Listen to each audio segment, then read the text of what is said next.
How are you, man? I'm Gil Roth, and you're listening to a bonus episode of my Virtual Memories Show podcast. This is a COVID check-in episode where I record with a past guest of the Virtual Memories Show to find out how they're holding up during the pandemic. As far as how I'm doing, I'm okay. Sort of mailing out issues of Haiku for Business Travelers yesterday, which makes me happy. My big-ass conference call went pretty well, I think, and may help with developing vaccines and therapeutics for the pandemic we're going through. So I still feel like I'm doing my part. This morning I decided to mess around with my routine a little. And trust me, this is nothing that's particularly groundbreaking or, maverick in any significant way. But things have gotten kind of static in terms of how I approach each day. So instead of finishing my coffee and going downstairs and writing in my journal, I read a chapter of a book, The End of the Periodic Table by Primo Levi, which I can't recommend highly enough. And then just took a mile-long walk around the neighborhood at like 6:15 in the morning, just to see how well I could dismiss my thoughts and keep the self-imposed duties and responsibilities that are completely arbitrary but creep into my mind and destroy my ability to get stuff done. So that went pretty well. It started raining near the end, but I like that too. But I was really able to just kind of breathe, and when I recognize stuff coming into my brain, just kind of push it out. Also saw a couple of bunnies and a few deer and this little tiny fawn who's absolutely gorgeous right near the end of the walk. Anyway, that's just life out here in the woods. But I'm not going to deviate too far from my routine, so let's get to today's guest. Cartoonist Dylan Horrocks is joining me from Wellington, New Zealand this time around, which I think is the farthest I have gone for a call for the show since we started doing these remotes. Dylan's great comic from the 90s, Hicksville, is one of my all-time favorite books. And I've told the story, but it planted the seed that led to my fantastic 2-week trip to New Zealand in 2013. Dylan's gone on to make more comics and also teaches comics and cartooning at Victoria University in Wellington. He's become he's given presentations and speeches on, or lectures on cartooning overall, as well as cartooning within New Zealand. Besides comics, he's also very much into role-playing games, and that comes up in the course of our conversation. Honestly, Dylan remains one of my all-time favorite cartoonists and one of the people I am happiest to have gotten to know even a little over the years through the show. And in fact, even beforehand, when we first met in 1998 at the Small Press Expo in Bethesda, Maryland. God, I'm going back. Anyway, we recorded the day after New Zealand ended its coronavirus lockdown.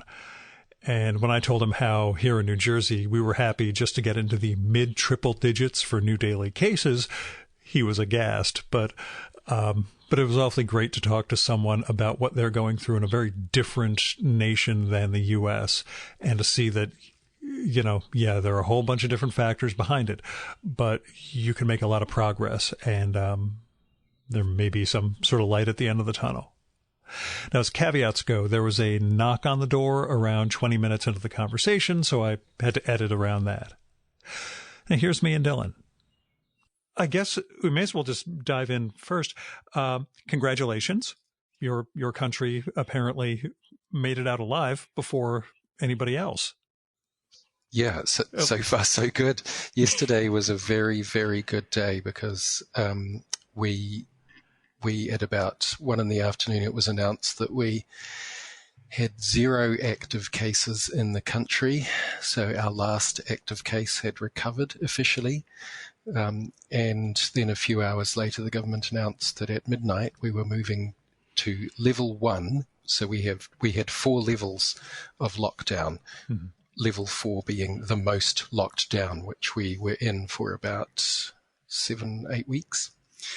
And then we went down to level 3, and then we went down to level 2, and we've been on that for a couple of weeks. And then they announced that we were moving straight to level 1, which actually means no restrictions at all domestically. The borders are closed, and anyone coming into the country has to go into isolation for 2 weeks. But otherwise, life can actually go on as normal in New Zealand, for as long as we have no new cases appear. So It was it was a beautiful sunny day, and today is a beautiful sunny day, and it just feels like the country this sort of weight is lifting off our backs. But it's tempered by the fact that, of course, we all have many friends and family and loved ones scattered around the world, and watching what's happening everywhere is pretty scary. Yeah. Here in New Jersey, numbers are down to about 300 to 400 new cases a day, which we are jumping Jesus. for joy over. Yeah. We were the second worst state in the U.S. because of proximity to New York and knuckleheads. Yeah. But, when I look at those numbers and then others, I'm like, oh, we're actually on the downward curve now, and everyone else in the country is still in the yeehaw, let's go out, get haircuts, and go to rock concerts, and start spreading the disease. So yeah, I always, I've had to say I haven't set foot in a building besides my house for over 2 months. Even today, I went to pick up. I just printed my first zine about 30 years too late. And I went to the print. Thank you. I'll send you a copy. Yeah, I need a copy of that zine. Yeah, I'm going to get your address after we finish up. But I went to the printer and I emailed them beforehand. I'm like, is it okay if you bring it out? Because I don't know what it's going to be like when I actually walk through a door again anywhere else but my house. I'm like, oh, dude, we don't want people coming in. Don't worry, it's okay. So yeah, they brought out my 300 copies and I drove away. But yeah, it's the levels of restriction. Well, I guess that's the question. How did you deal?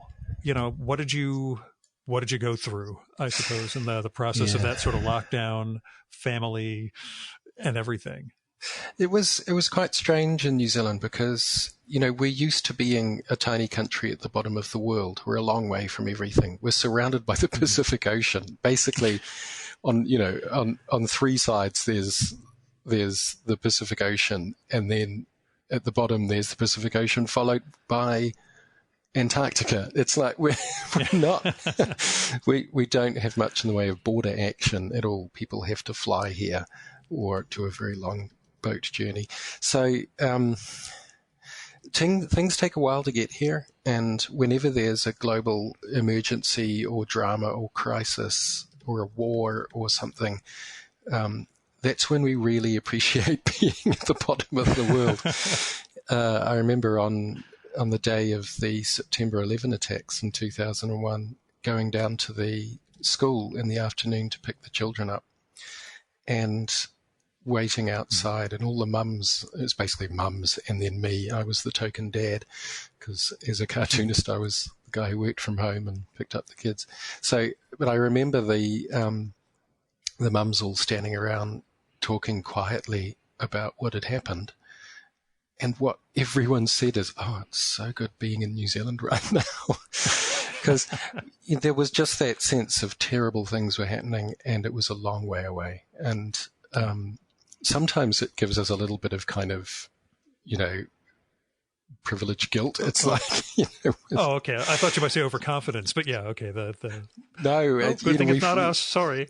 Yeah, we can feel a little bit embarrassed about the fact that that we have that, but yeah, it was so here. What it does do is it creates a kind of a smug complacency, and as the news of the virus outbreak in China and then having it hit Europe and America and so on, as those news stories built over January and February, I was paying attention because my wife teaches public health at the university here, and so she was following it with interest and concern.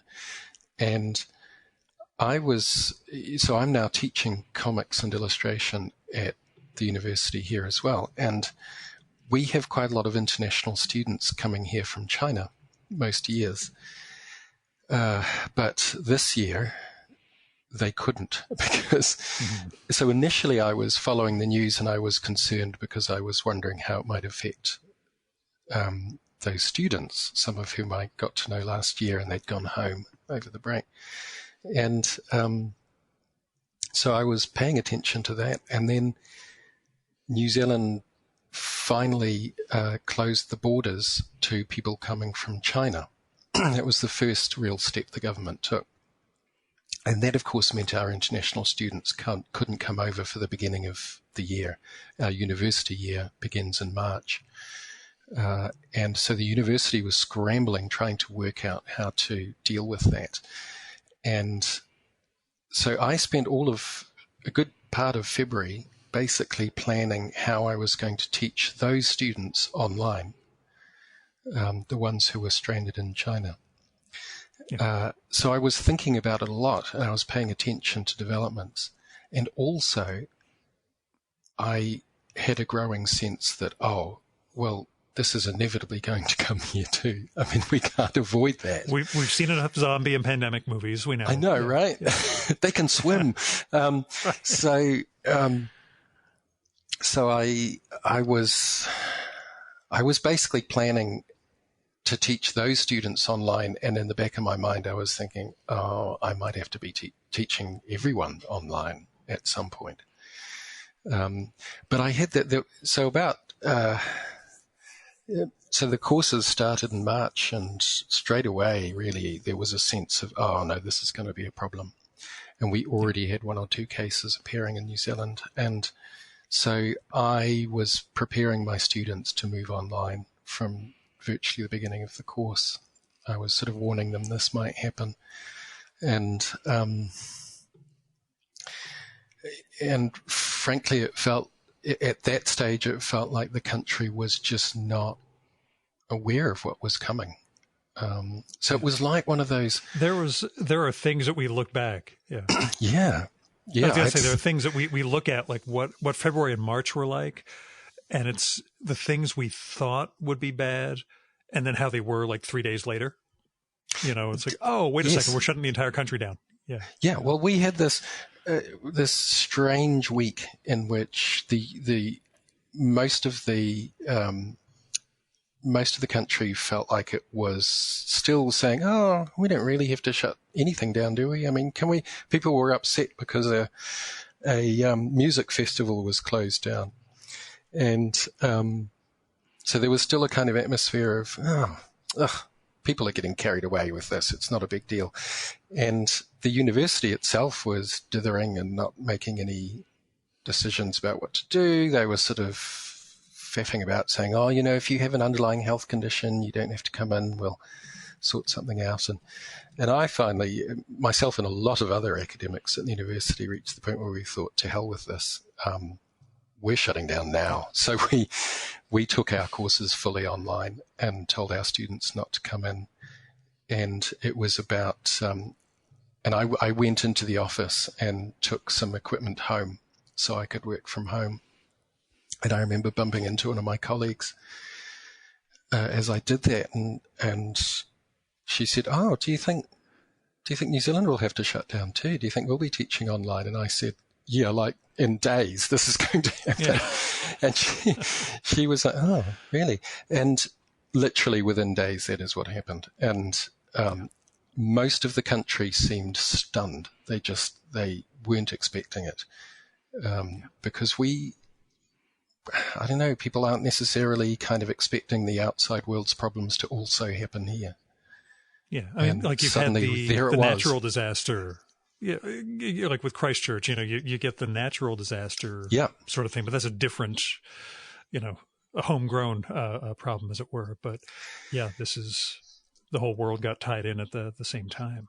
Well, it's been a rough few years, really, because I guess it's 9 or 10 years since Christchurch started having the terrible earthquakes.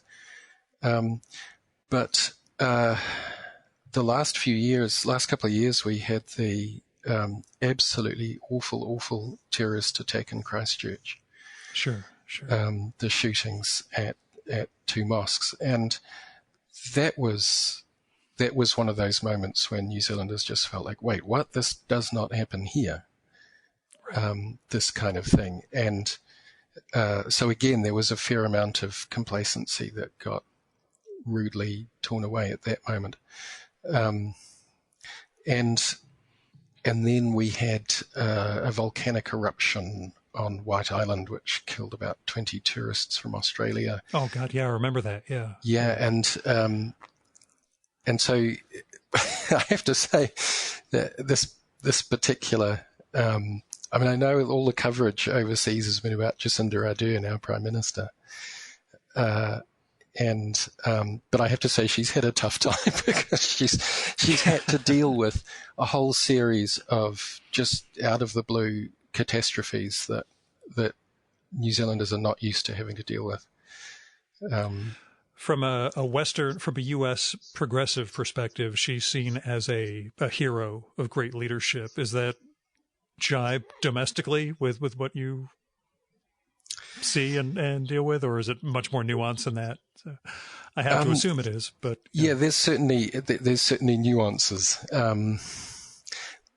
but on the whole, yeah, I think most New Zealanders feel extremely grateful to have had her as the Prime Minister, and we most of us felt that way too. And with the Christchurch attack, it did feel like actually she handled that with the kind of decency that we like to think is very typical here, but it's not actually all that typical. And I don't know what you're talking about. well, let's just say New Zealand has a lot of racism and xenophobia and so on as well. And those voices have. See, everybody says a lot, loud. but I think we still come out number one. I think in the U.S., but maybe that's just our weird national pride in terms of how poorly we handle our race relations. Well, when it comes to American exceptionalism, if you can't be number one by being best in the world at things, you might as well. Then you have to reach for the worst. It's a superlative of some kind, yeah. Yeah, I don't know. It's all I can say is New Zealanders, on the whole, send their sympathies to the US, and we'd all love to have you all come and live here, but actually. We have terrible immigration rules. It's really tough to move to New Zealand, and right now it's impossible. So yeah, I'm with you. Maybe I'll be able to come back for a visit someday. But do. But when we talk about the learning thing, like, did you learn anything in the process? Not in a after school special kind of way, but over the couple of months, was there a sense of all these things that I thought were important, maybe not as important, and other things that you hadn't thought about turned out to be much more critical to your life, your well-being, your mental health, etc.? Yeah, I learned some very practical things about teaching online, and I've also learned how to edit. Yeah, I've learned how to edit videos in Adobe Premiere Pro now too. But I've learned how to do remote podcasts. This is my one growth area out of this. I've learned how to do these. So, we all got to find something. That's right. I for a while I thought what I was learning actually is there's all sorts of things we can do online that we thought we had to do in person, and isn't that wonderful? But to be honest, after 3 months of it, I was starting to feel like, I think what I've learned is that there's some real value in doing stuff in person, because you also learn the limitations of it. But I feel like I've learned a couple of dark lessons. One of them is that when things were really scary, in those first weeks of it hitting New Zealand and us very rapidly shifting into lockdown, because here, our numbers are small, right? We've got 5 million people in the country, so all our numbers are small for everything. And we always have to look at per capita. It's a constant, almost joking refrain in New Zealanders, per capita, because per capita we read the most books, and we buy the most books, and we go to the most movies, and we do everything the most per capita. But but we also, when the virus hit, it hit us very rapidly. Like there was a little period of about a week or two where we had like 1 or 2 cases, but it then very quickly turned into an exponential curve, and we could see it doubling like every day or two. And that was terrifying because the numbers might be like 2 and then 4 and then 8, and it still sounded like small numbers, but you could see that curve. And very quickly it was up to like 90 and 120, and it was really I could just see this is out of control. So then we went into lockdown. But at that stage, of course, this was very untested. We didn't know if this was going to work. We didn't know what it was going to do to the economy. I had friends who were losing their jobs and businesses. And so it was a really scary, dark time. But as you know, we all know, we're all going through this. We all know this feeling. Yeah. What I found you go ahead. No, I was going to say, I started keeping a spreadsheet just of positive cases in New Jersey, which is 9 million people. On March 11th, when things started to go sideways, we had 23 positive cases. A month later, it was 58,000. So, yeah, those numbers, even the first week and a half, it went from 23 to like 2,800. And they just kept jumping by hundreds and hundreds every day. So, yeah, I get where you're coming from and what that number looked like. And when you thought, oh, my God, is there a way to get this to start going back down? Because of our recency bias thing, you think this is just, inexorable. It's just going to keep going and going. Yeah. What I found is that faced with what really was a catastrophe unfolding around us, and it was so huge because it was global and it was local and so on. You know what happened? The only way that my mind could deal with that was for my circle of concern to shrink. Mm-hmm. So I found myself ultimately concerned about my family, my close friends, my immediate community. And then, of course, I was concerned about people outside that circle, but boy, I was less concerned about them than I had been before. I honestly, I kind of retreated. I found my emotional being kind of shrank to just my immediate surroundings. And I think it makes a lot of sense. Like, there's nothing I can do about outside of that circle. But coming out of this now, kind of emerging out into a situation where ordinary life is basically resuming in New Zealand, there's a shame attached to that. There's an awareness that is what happens in an emergency. And that's kind of a problem, morally, that's a problem, that I feel like that.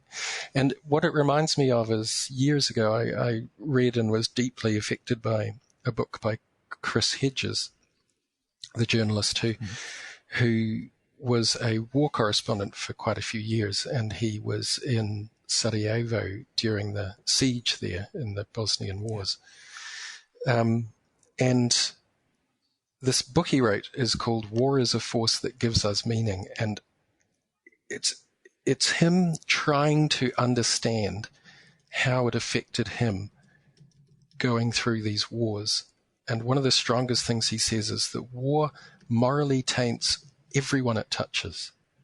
It doesn't matter whether you're a soldier, whether you commit war crimes, whether you're just a civilian who gets caught up in it. Yeah, a victim of crime, whatever. If you're touched by it, you are morally tainted by it. And I kind of understand that now in a way that I didn't before, which is that if nothing else, you have to shut down your caring and concern for people outside of your immediate circle. And that morally taints you. It's not something to be proud of. But what can you do? Oh, hang on, I have a brief interruption. Apologies. sorry about that. That was someone at the door, which still feels like a novelty. No, I was going to say, again, I had to stand in a doorway today and wave, could you get my books for me? And it was just such a weird feeling, with a mask on, of course, but Yeah. I don't know what it's I thought it was going to be really hard to interact with strangers after that, after months of actively trying to avoid it. But another thing I've learned is that it didn't take that long for me to sort of ease back into being out in the world and getting back to those things. I'm sure I'll be able to. I just keep putting it off as long as possible.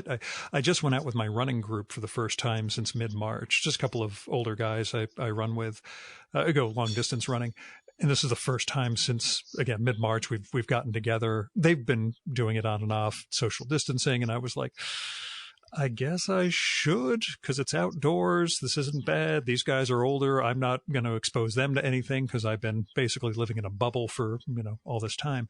But, it was weird. Just shooting the breeze with guys while we were, covering 6 miles. I was like, I haven't been having in-person interactions with anybody but my wife and my dog. So it's a little weird.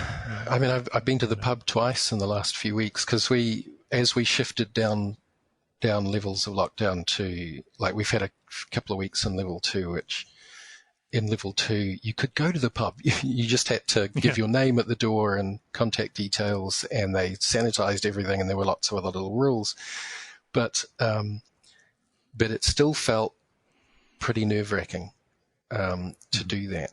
And but I think the thing is, I kind of really like people. For a cartoonist, I'm finding that very difficult to understand. I know. I don't fit the mold. So, no, I really do enjoy people, and I enjoy strangers. I mean, I really love meeting strangers and chatting with them, and I like being out in the world and just going to the shops. And one of the things I really missed was just being able to go to the supermarket and spend 40 minutes doing a really thorough grocery shop and sort of, friendly smiles to the people you walk past in the aisle. But of course, for several weeks, going to the supermarket was like a military operation, and you had to, I mean, it's, I don't know I don't know what the lasting effects are going to be on how we interact with each other as a community. And it's also going to involve what happens when you open borders at last, and whether that leads to another wave. And we know what xenophobia can do to people. So, what's that going to do? Definitely not over. And it's going to have complicated effects. And our economy, of course, is also taking a big hit. But you know what I think makes all the difference here is that we are able to feel as though it's a thing that we faced together, and that we did the right thing, and in the process saved a lot of lives, and that whatever the impacts, there is a feeling here, I think, and it's not universal. Not everyone is on board with this, but I think overwhelmingly there is a feeling that we faced it collectively as a threat that was a threat to all of us, and we stepped up and we confronted it. And I think that's really valuable. I think it's really, really important, because now, as we face all the hardships and the problems and so on that come from it, we don't have to feel sort of resentment or anxiety about it's just going to keep getting worse, or we didn't have that sense that no one was in control of the situation. What we had what do you is mean? a sense, I don't understand. And the language, it's been a masterclass in sort of public communications. The way, particularly the Prime Minister and the Director General of Health, Ashley Bloomfield, it's been lovely. We've had these daily press conferences, which on one side was the Prime Minister, Jacinda Ardern, and the other side was Ashley Bloomfield, who's the Director General of Health, who was described at the beginning of this by one of the leading newspapers as the epitome of a grey bureaucrat. And they used that disparagingly, but over the last several weeks, what's happened is the country has fallen in love with him. He's honestly, I see people walking down the street with Ashley Bloomfield T-shirts. Young hipsters and students are sharing memes about Ashley Bloomfield as the heartthrob of the nation. But he's got that partly by being this sort of very staid, grey, colourless, but extremely reassuring bureaucrat. And the two of them have been this great double act, and they set up the room so that as journalists asked questions, they might ask Jacinda Ardern a question, and she would say, "I'll hand that one over to the Director General," and so the question would go to him. But they were standing like 2 meters away at separate rostrums because there was social distancing, and they only had one camera in the room. And so the camera would slowly pan from one of them to the other as they started talking. And I'm sure that was absolutely deliberate as a way of stressing that even they were social distancing. Really, really clever. But yesterday was lovely. Someone asked Jacinda Ardern what she did when she found out that there were no longer any active cases and that New Zealand was officially COVID-19 free. And she admitted that she did a little dance with her toddler, who she had a baby while she was Prime Minister. She did a little dance with her daughter, and so they asked Ashley Bloomfield, and how about you, Director General? And he said, "Oh, I allowed myself a broad smile." It was just so perfectly in character.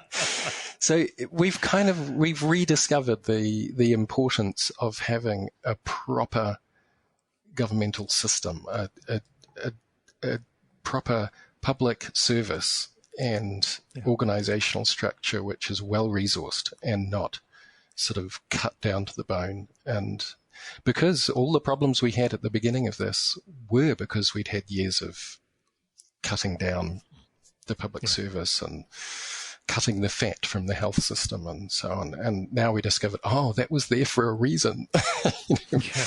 When you really need it, you really need it.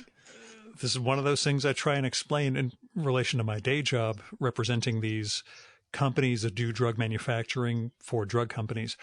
I'm now like the guy who actually knows about vaccine manufacturing capacity and all this stuff. And I get all these federal agencies with, well, why can't they do this, this, and this? And, how much capacity is there to do that? I'm like, well, there would be more if people weren't trying to drive the price of every drug down to zero, basically, and forcing everybody to cut corners, move facilities out to India. And, bad news, your economic decisions do have a cost, but you don't think of it at the time because you're trying to meet a quarterly earnings statement, not, what comes, every 15, 20 years is we hope things won't happen that often even. But yeah, that's right. The other communication thing that I really, really valued was actually involves a cartoonist. So, or two cartoonists. So New Zealand, we had a whole, there's a scientist here, Dr. Susie Wiles, who was writing a whole lot of public stuff about the pandemic right from the very beginning in the New Zealand press. And as it got closer and more frightening, her articles became more and more focused on here's what we need to do and here is why. And she would explain it very, very clearly. So she was very good at that. But at a certain point, she was teamed up with a cartoonist called Toby Morris, who is a local cartoonist who does a lot of online comics, non-fiction comics and commentary for a website called The Spin-Off. And so the two of them started working together, and Toby would create these graphics. They were usually animated GIFs, or GIFs, depending on your preference. So he would make these animated GIFs which tell the story of why this works this way and why we need to do that. You know, he did one about flattening the curve, which he did with Susie, and it went, dare I say it, went viral globally. I mean, it's a terrible term to use right now. Right? Right? Yeah, I get you. It's the kind of viral we don't mind. But that graphic, not only did it very quickly spread across social media, but before long, governments all over the world had borrowed it and translated it and were using it locally and so on, because it was so effective as a piece of science communication and public health communication. So Toby and Susie then went on to do a whole series of these graphics and even comic strips. Toby also did a comic for the spin-off about it all, explaining in more detail. And those have been, I think, really important in getting New Zealanders on board and getting them to understand. When the Prime Minister announced that we were going into lockdown, she actually held up a printout of one of Toby's cartoons to explain why it was necessary. And wow.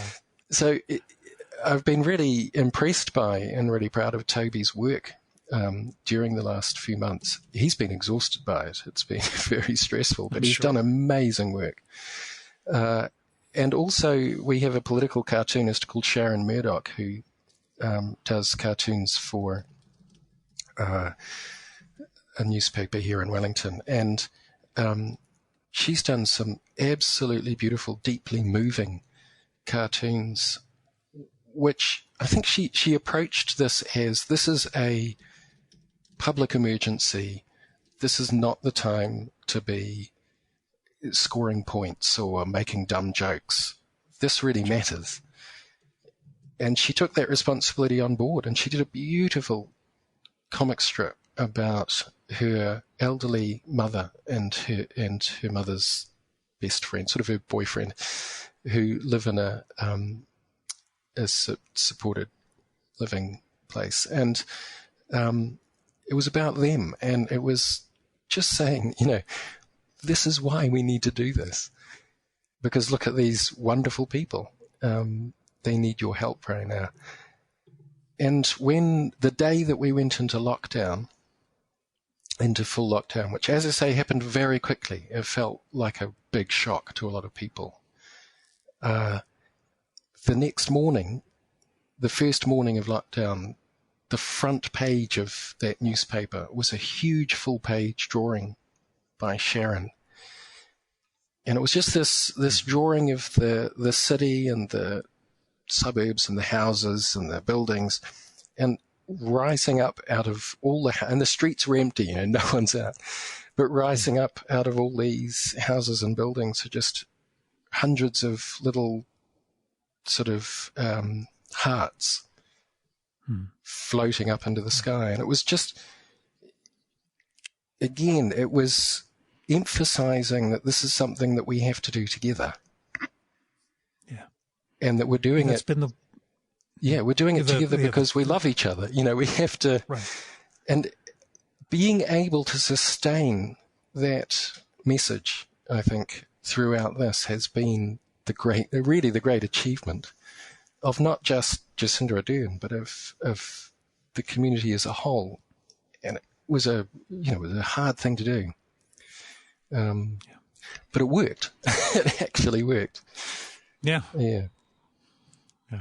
Lousy so-and-sos, you people with your community spirit and love while I'm stuck here in New Jersey. I know. The thing is, though, watching what's happening there right now with the absolutely extraordinary, enormous Black Lives Matter protests, it simultaneously terrifies the shit out of me, because I look at this and I think, yeah, I know, but oh my God, there's going to be a hell of a spike from this. So that really does scare me. But setting that aside, what I see when I watch this unfolding from afar obviously there's a lot that's going on that's scary. The police brutality in response to it is appalling, horrifying, and completely proves the point of the protest.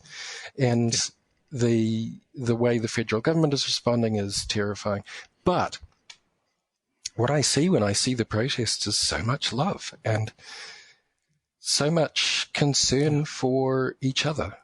And so, if we can, to the extent that we can nurture that. Say harness, harness, leverage, but nurture is a much better term. Yeah. In the face of what's going on.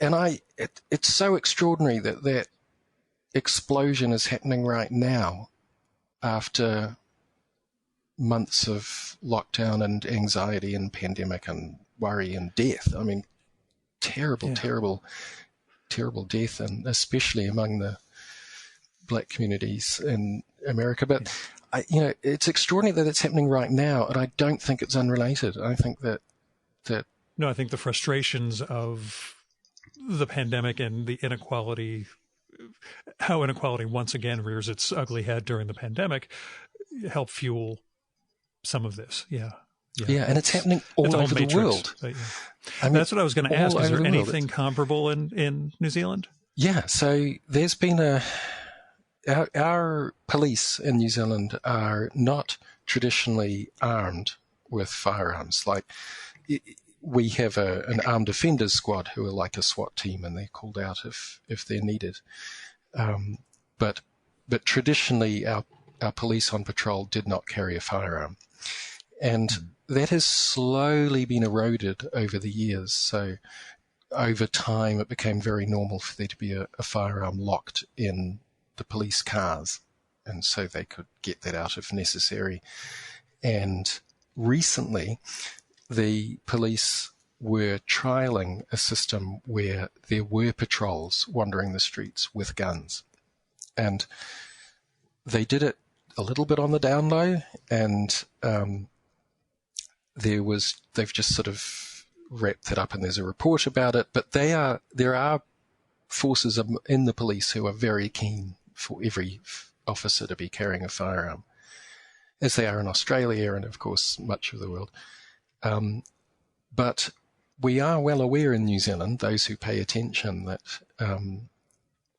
that can be a very dangerous situation. There are people shot by the police now and then in New Zealand, and they are overwhelmingly Māori and Pacific Islander, and it's not white people who generally get shot by the police.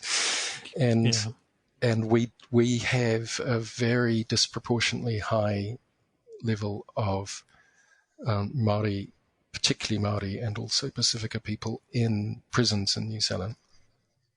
So there is an awareness that there are serious problems there, and that non-white people are discriminated against by the justice system here, and by lots of, there is institutional racism here. We are a colonial country, just like the United States.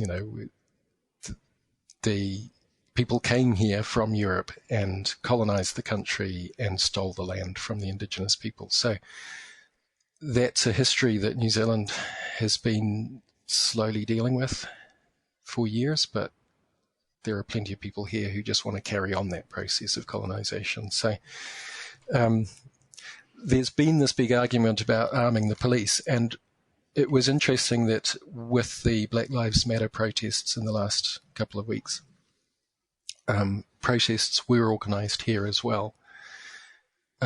Initially kind of organized to support what was happening in America with the protests, but they very quickly became protests focused on the New Zealand situation, and banners and speakers focused on the issue of arming the police. And there is now a very vigorous campaign to make sure that doesn't happen. And also there's a lot of discussion about the prison system here and so on, which is, really good and really necessary. That's what I found interesting, that so many of these things began as as solidarity protests with George Floyd and the U.S. And then every country not every country, a lot of countries started with as a matter of fact, we have some things here we want to address, and sort of adopted it for not their own cause, but in the cause that translates to their region. Yeah, so well, yeah, see, even America's problems get exported along with your movies and soft power, please. but you didn't export this problem to us. This is a problem that we have because we are a colonial country, and well, I think we could say the British exported it to you, but yeah. Well, yeah. I mean, what's really being exported here is American activism, and that's also there's always been a long history too of American ideas spreading and the counterculture movements and so on spread, and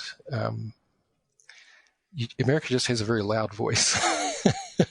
But the other thing what I'm getting at is that America has lots and lots and lots of voices, and we hear all of them, or at least we hear a lot of them over here in New Zealand, and it does contribute a lot to our conversations. Sometimes for the worse. We do have people in New Zealand who would like to be New Zealand's Trump. Sure. And we do have a far right in New Zealand, or a number of little far right movements that are pretty scary. But we also, New Zealand, a lot of the strongest stuff going on in New Zealand in recent years, and by that I mean the last 100 years, has really come from the indigenous people in New Zealand, the Māori community here, who have been a really positive voice in New Zealand, transforming our society for the better. So, and I actually think that the way New Zealand dealt with COVID-19 and continues to deal with it has also, that's benefited a lot from the strength of Indigenous voices in New Zealand. The way government works in New Zealand has been transformed by the increasing strength of Indigenous voices in New Zealand in the last 50 years. It's very common for policy discussions in New Zealand to start with Māori voices, and it's not considered acceptable to make a decision without that being a big part of it. I don't want to make it sound perfect because there's a lot of people who hate that. I'm sure. It's done very inconsistently, and people are still discriminated against them. But the stronger those voices can be, the better it is for the system.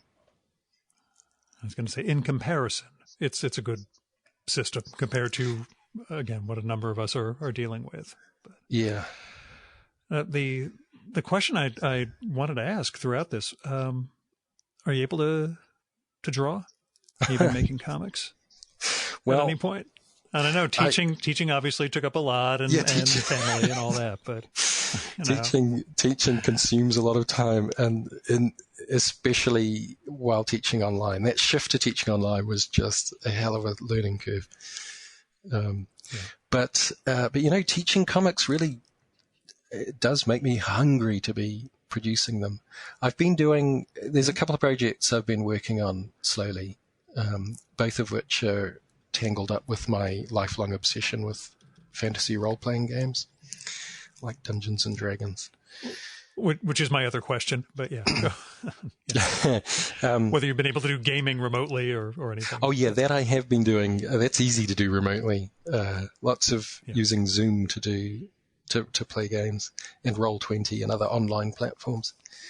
But the drawing, I haven't done much drawing since late last year. I put out a little zine, a mini comic, which is my ongoing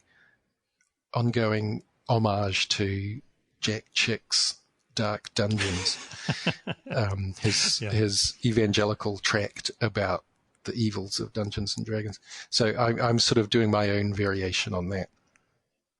And it's a... Which, don't get me wrong, he was correct about, but still, I'm just kidding. Totally, absolutely correct.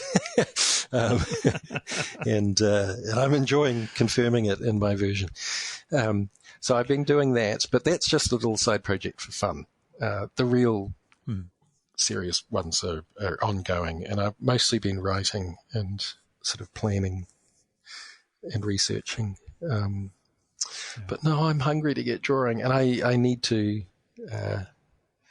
actually, in the next week, I have to get some stuff drawn for one of those, just so I've got something to show at something. So, yeah. I mean, I was going to say, like, the zine thing was something that had been lingering for years for me. And it was a couple of weeks ago when I finally had Gil, you do have a bit more time now. Why don't you just sit down and finally get this fucking thing done? Just one issue and, just 24 pages. That's all of course, it went to 32, within a few minutes of cobbling stuff together. But yeah, that sense that I'm home. I'm, a lot of things that I was spending time on, I don't have to spend time on, although I also took on the 5 podcasts a week thing for some insane reason. I mean,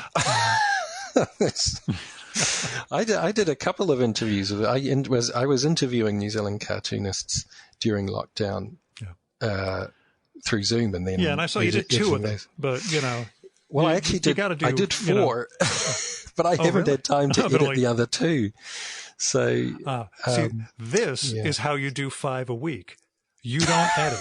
All I did was I made a note at 21:15. Dylan had to leave to go take care of the guy at the door. Other than that, this is going up as is. This is how you do it. With the weekly podcast, you're not editing this?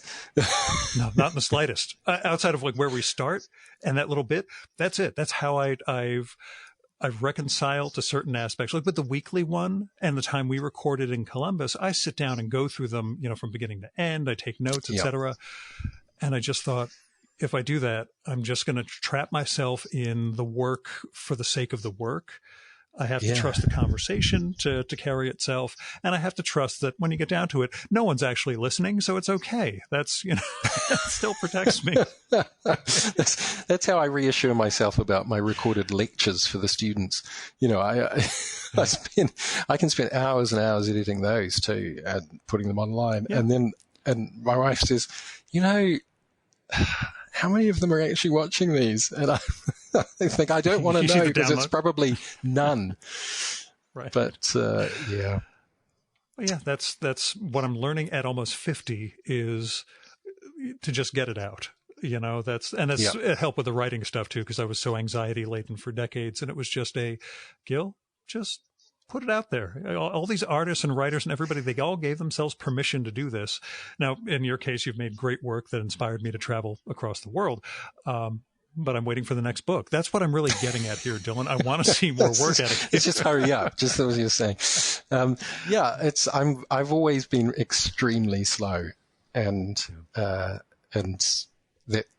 right now is no exception. But my apologies. There will be new stuff soon.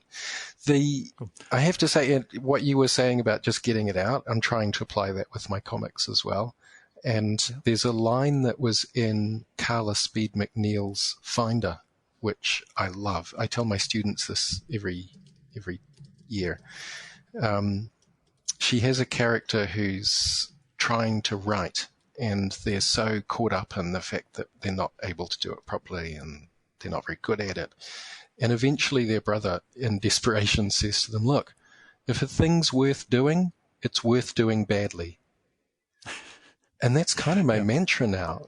I have to tell myself that all the time. It's like, look, this is worth doing. You want to do this. That means it's worth doing badly. If you can't do it really, really well, just do it badly because you need to do it. But it's hard. It's hard to take that on board. And I know for you guys, especially, for me, this is just a sidelight, just a little fun thing to do. But for you guys, it's, it's your mode of expression. So. Anyway.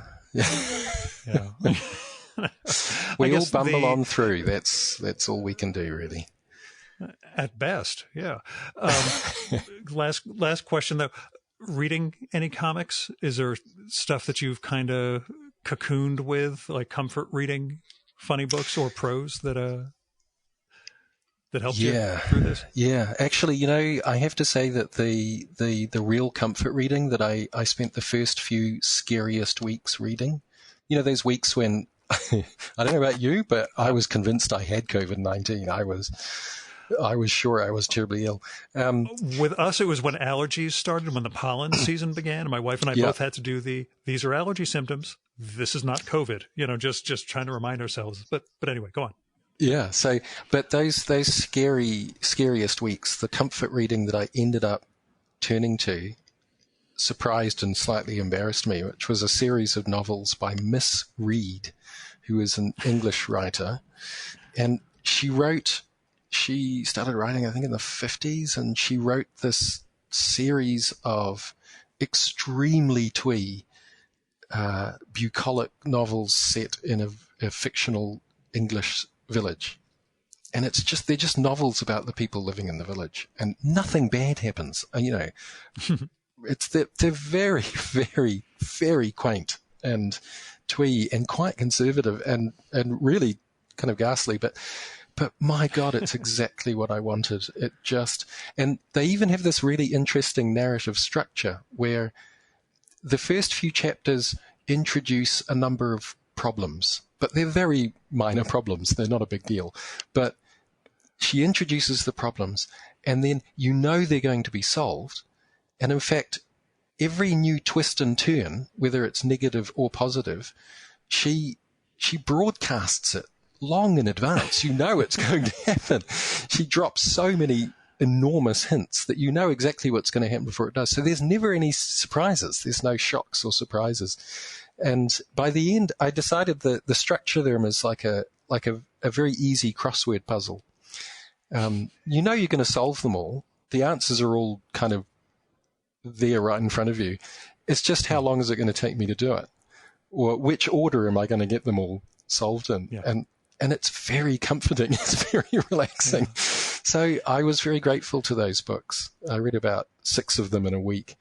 Nice. It was the only thing keeping me going on some days. But in terms of comics, do we know if it was misread or misread? Oh, sorry. Yeah, that's. I'll remember that one. That's a good one. Yeah. So but the comics that I started reading once I was starting to feel a little bit less terrified, I had a stack that I'd built up, and I plowed through them. And the ones that really stood out, which I adored, were Jerry Moriarty's latest book, What's a Paintutist? Oh, God, it's so good. Yeah, it's absolutely beautiful. And even more mind-boggling for me was Frank Santoro's Pittsburgh. Another one. Yeah, that's one of the best books I read last year. Oh man, it's one of my top graphic novels in a long time. I just thought it was deeply moving, absolutely beautiful, and the way he drew that book and constructed it, I've been irritating my students by showing them pages from that over and over again. Yeah. I showed it to a friend who's a cartoonist who's got a graphic novel coming out locally soon, actually. And I showed it to her, and she said, "Oh, I kind of find the art in this repelling." And it sort of reminded me, it's not for everyone, this style. But during CXC, he was tabling with Kevin Huizenga, and people would either open Pittsburgh or a Ganges book, and they are very, very different looking. And you could see which people were going to put one down and pick up the other instead. Like, ugh. And then this is what I like to see. Or this is too clean. Oh, that's what I want. Yeah. Oh, that's funny. I love them both. Kevin is another absolute genius of comics. But they are different because Kevin's work is so sort of careful and precise, and Frank's work is he wants all the wrinkles on the paper to be visible, and the tape that he used to stick down the paste up panels. I'm going to pick the book up again tonight after finishing this. So. It's stunning. I keep looking at it. But then I also read a whole bunch of manga. I plowed through 2 series rapidly, and one of them was Sunny by Taiyo Matsumoto, which people have been telling me to read it for years, and I read the first volume from the library, and then had about a 2-year break before I read the rest. But I finally read volumes 2 to 6 in the last couple of weeks, and it's amazing. It's possibly the most exciting manga I've ever read. The drawing is absolutely unique. I kind of spent hours looking at those drawings and trying to work out what he's using to do that really obsessive, fine, detailed shading. And the stories are extraordinary, really beautifully observed, deeply human observational stories about a group of children. I was floored by it. It's an absolute masterpiece. And the other series I read is much more mainstream, but extremely charming, which is a series called Wandering Sun. And God, I'm blanking on the author's name now. But it's a manga series about a group of kids in school, and 2 of them are Shimamura Takako? Yeah, that's the one. And it's the tagline is a boy who wants to be a girl and a girl who wants to be a boy. So it's kind of a transgender story about children in Japan. But most of it is really just, who's got a crush on who, and who's having a fight with who. And it's just a very charming school manga that has this whole other angle running through it. So, I that's what I've been reading, I guess, obsessively in the last few weeks through all this. Which is good. Comics can still save the day. Comics can always save the day. They can break your heart and they can save the day all at once. Which is a pretty good note for us to leave off on. Dylan, congratulations again on having a better country than I have. I'd love to share it around. Yeah, just if we could spread this a little in reverse viral, that would be great. But yeah, I'm looking forward to someday, getting to sit down with you at a con or festival, or I make another crazy trip. Now you're in Wellington now, not Auckland? Yeah, I moved down to Wellington a few years ago. It's a fantastic city, smaller but really lovely. I was there for a day on my crazy tour where I got to start out with you in Auckland and get to meet the kids. So again, congratulations. And, I hope to see some comics. I'm going to turn 50 in January. Before I turn 60, I want to see some new comics. I'll do my best. And, come back soon. I hope to, man. I really, really hope to. Thanks so much, Dill. Okay, take care. And that was Dylan Horrocks. His website is hicksvillecomics.com, which is HICKSVILLECOMICS, all one word.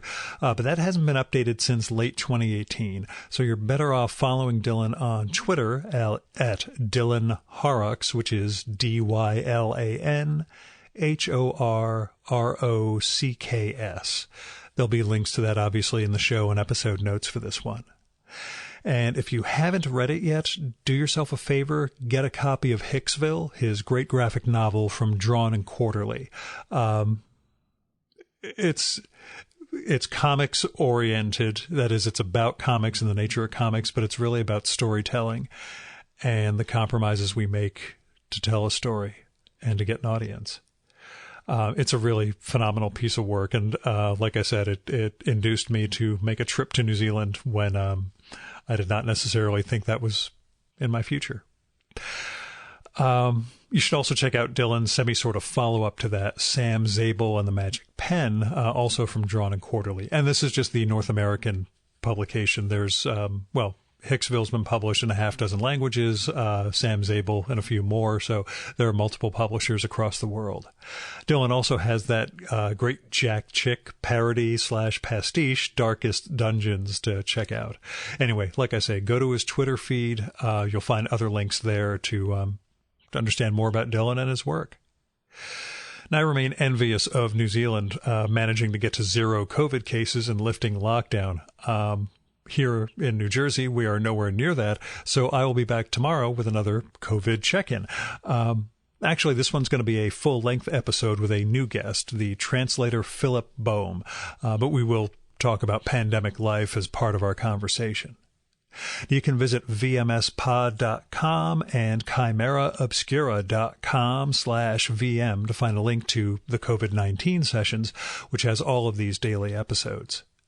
You can also subscribe to the Virtual Memory Show via iTunes, Spotify, YouTube, TuneIn, or your favorite podcatcher, just to make sure you get every episode. And you can also go through that or through those archive pages to find all 370 or so in-person ones I recorded in the before time. Now, if you can spare anything, as far as support goes, I don't need it for the show. I'm doing just fine with my day job. My costs are way, way, way down. So if you can spare anything, go find the Patreons, Kickstarters, GoFundMes, Indiegogos, tip jars, whatever, for artists, writers, and other creative people in need. There are also other individuals in need who aren't necessarily creators but are caught in horrible circumstances right now. If you're not comfortable giving to individuals, there are plenty of worthwhile charities that you can donate to also, like local food banks. On top of that, at least in the U.S., there are plenty of bail and freedom funds, and those things are also going to start pivoting to attorney fee funds for people who are being arrested for demonstrating their, for employing their right to peaceful protest here in the U.S. So what I'm saying is, between the pandemic and the protests, there is a lot of need for help right now. And if you're in a position to help, I really hope you do it.